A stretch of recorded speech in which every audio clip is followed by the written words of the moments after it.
Yeah, nah. Yeah, a bit.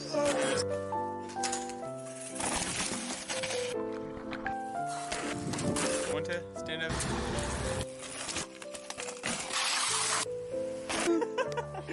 Just a little forward before we get right into the video.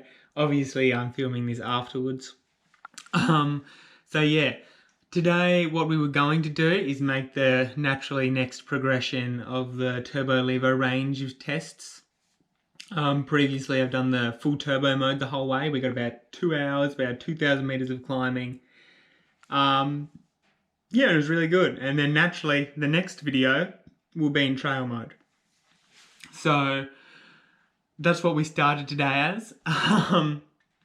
We got about an hour and a half in, 900 meters, or almost 18 kilometers, doing the same type of riding.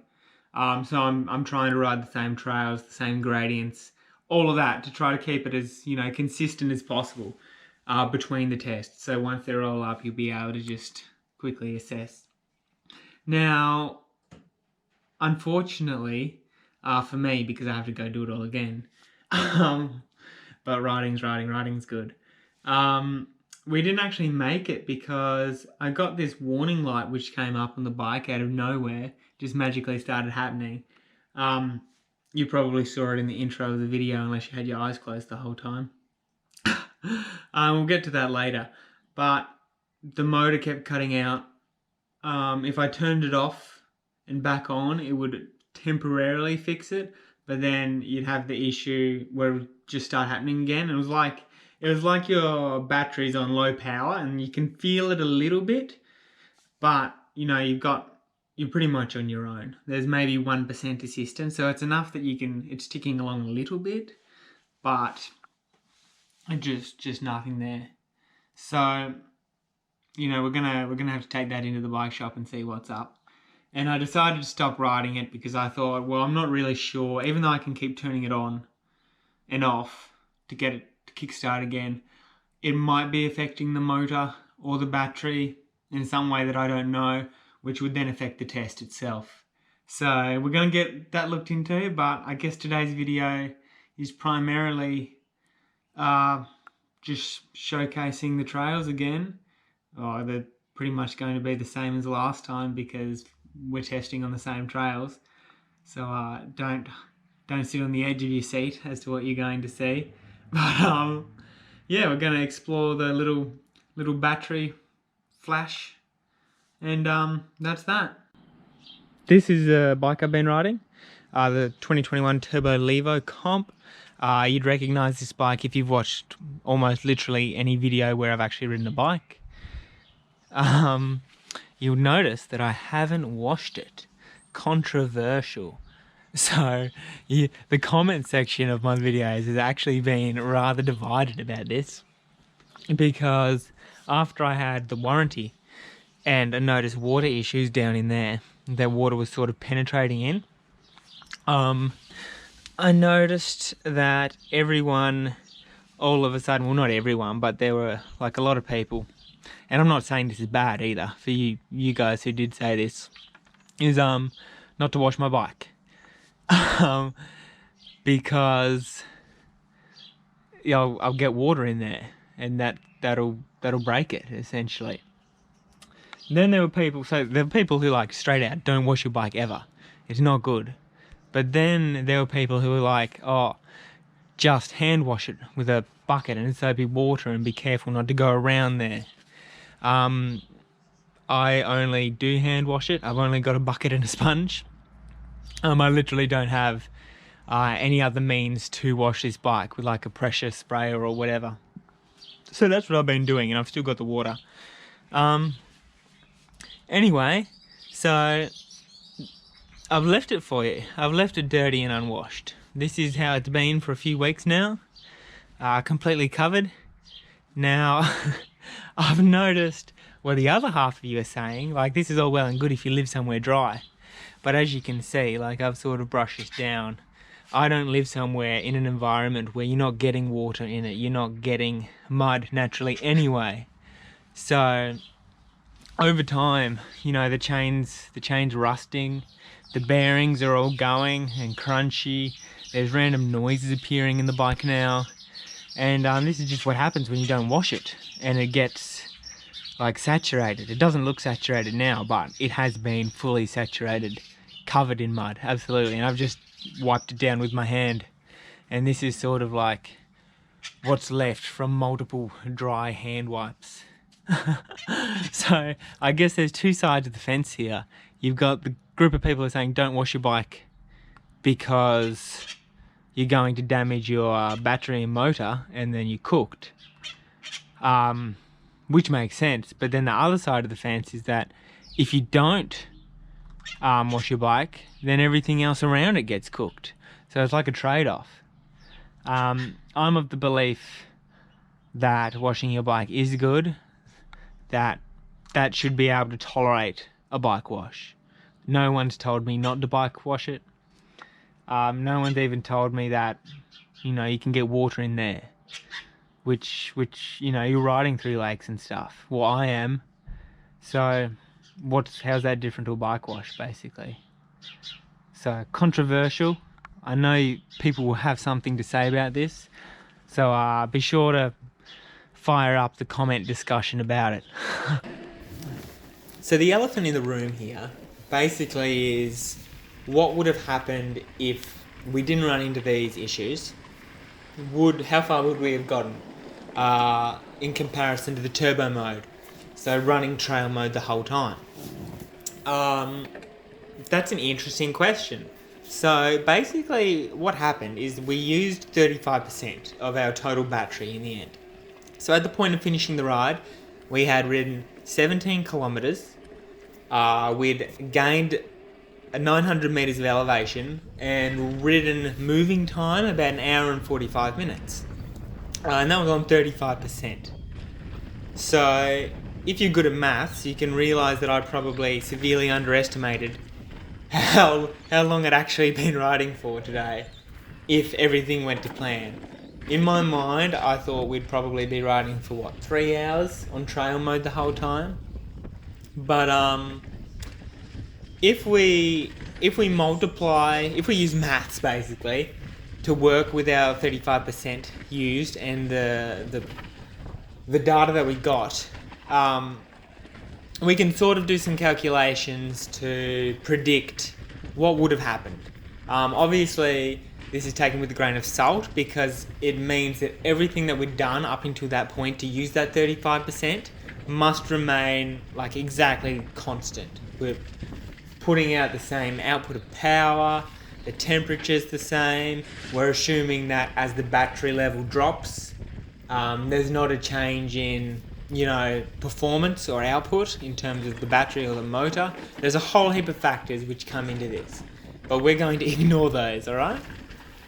We're just going to push them aside as if nothing matters. Now, if we do add the 65% of battery which we still have left onto the parameters which we set or attained during the first 35% used, we get some big numbers here. And I'll reference these to the turbo mode. So this is sort of like an on-paper trail mode test, I guess. I haven't actually done it, but we've got a bit of data in there, and we're sort of predicting into the future what it would have looked like. Of course, I am still going to go out and do this, but it'll be interesting to see how these match up with the real figures. So presuming everything does stay the same, you could expect to see, in an ideal world, the full trail mode on the Turbo Levo reaching 49 kilometers from 100% to 0. So that's the extra 65% on top of the 35% that we've used. 49 kilometers is a big ride. It's decent. In comparison to the full turbo mode, which was 30 kilometers. So we've gone up, 19 kilometers. The turbo levels I have rounded up as well. So I say 30 kilometers, really it was 29.8 or something. You can go back and check the Strava. So 49 kilometers on trail versus 30 kilometers in turbo, which we know. Now, the elevation gain, the trail mode expects us, using the calculation, to have gained 2,600 metres, presuming we're going up the same gradient levels in the same sort of trails. Now that's a fair chunk of elevation on like a normal ride, especially if you live somewhere flat. This is going to be much different. So if you live somewhere flat without many hills, you can obviously expect to push the distance out considerably further if you're only getting like a couple of 100 metres in your rides versus 2,600, it's massive. Like if I go for a ride outside of an e-bike which gets 2,600 metres, you've had a big day. You've really put in. You're cooked basically. Well, I am personally. Now on the turbo, we got 1,800 metres. So that's a difference of 800 metres. I can see this. It sort of works for me. I'd maybe think, maybe 600 metres gain in my mind. That's probably what I would have imagined. But 800 metres isn't too far off what I would have predicted myself before having done this test. But now the big thing is how much time it would actually take to do this ride. Since we're on trail mode, everything's going to be happening a lot slower compared to the turbo mode. So it's almost, the distance is sort of linear relationship, and the elevation is sort of linear nature. I think the time is pushed out beyond that. I think that the further you're out there, it's almost like exponential. Well, not actually exponential, but it's curved. It's curved relationship. The longer you're out there for, like the more meterage and distance you're racking up, the considerably longer you're out there for in trail mode as opposed to the turbo mode. At this point in the video, it starts raining, and as well as my issues that I've been having with the lights flashing, I was just sort of over it. And as I said at the start of the video, I was dubious on whether it was a proper test or not, because I wasn't sure what the codes represented in terms of the motor and the battery, and I'm still not quite sure. But you can call me out for being soft, not riding in the rain, but I guess I am really. I don't really enjoy cleaning my bike. Yeah. As I pointed out at the start of the video, with washing the bike, you've got the issue of, do I wash the bike, don't I wash the bike? So the easiest thing to do is just not get it dirty in the first place. So the turbo mode, we got about an hour and 50 minutes for everything to get it flat. Now, for reference, today's ride, where we only used 35%, we were on an hour 45, which it says a lot. I was expecting, all up, having fully used it, I thought we'd maybe get 3 hours, 3.5 hours out of trail mode. But it's looking, if we apply the same level of maths, and do the same thing, it's looking like this is it can really go a long way. So 35%, if 35% is an hour 45, then you're looking at about 5 hours of riding time to complete the extra distance and altitude. So that, versus the turbo, that's an extra 3 hours of riding to get 19 kilometres and 800 metres extra. So there's a lot more riding time in comparison for your gain in distance and elevation. There's a big trade-off there. Now, it might sound shocking, 5 hours on trail mode, like we're not even on the easiest mode. But that does factor in, we're climbing on the descent. Anything above 23 kilometres per hour in Australia, I believe it's 25 kilometres per hour in other parts of the world. In America, I think it's like staggeringly high. I don't know, I think it's almost in the 30s. But that's just me. You might have to pull me up there. I know it's high. I haven't really looked into it because I don't live in North America, so I don't care. It doesn't affect me either way. But yeah, 23 kilometres per hour is where we cut it off.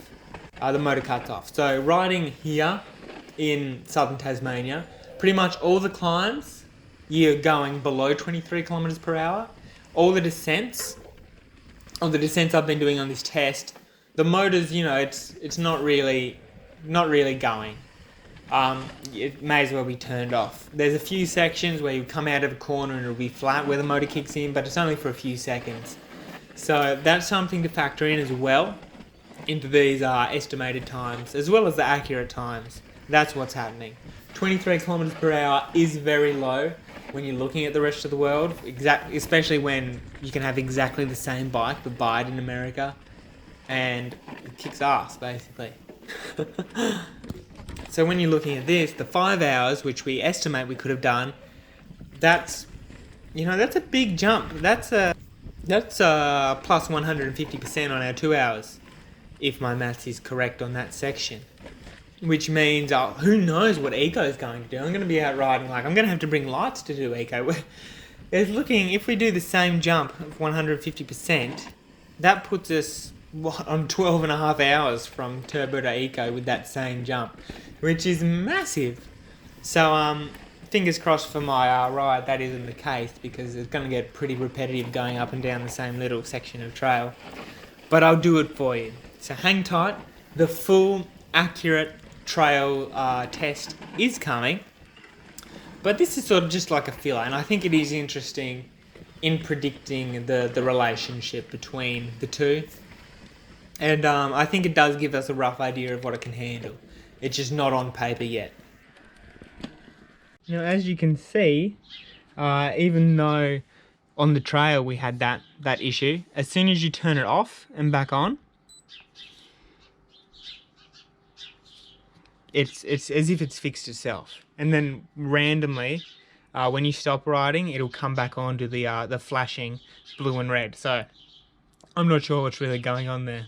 With the light issue, I contacted the people at the bike shop, and they basically said, bring it in, we can fix it. So I don't think it's going to be anything major, but it is an issue nonetheless, and it is affecting my my riding.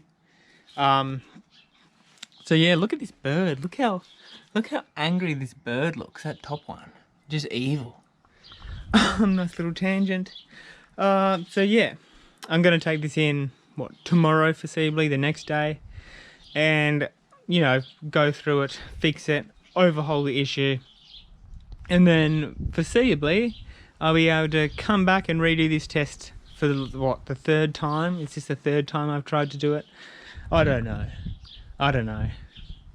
It's also really tempting. It's actually hard to do this test because you really just want to smash it into the highest gear and go for it. The highest level of assistance.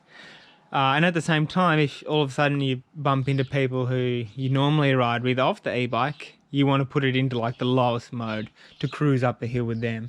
So it's actually reasonably difficult to do however many hours you would expect to be doing in trail mode.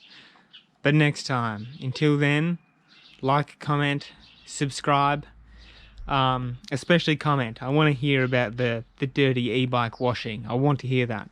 I like controversy or controversy.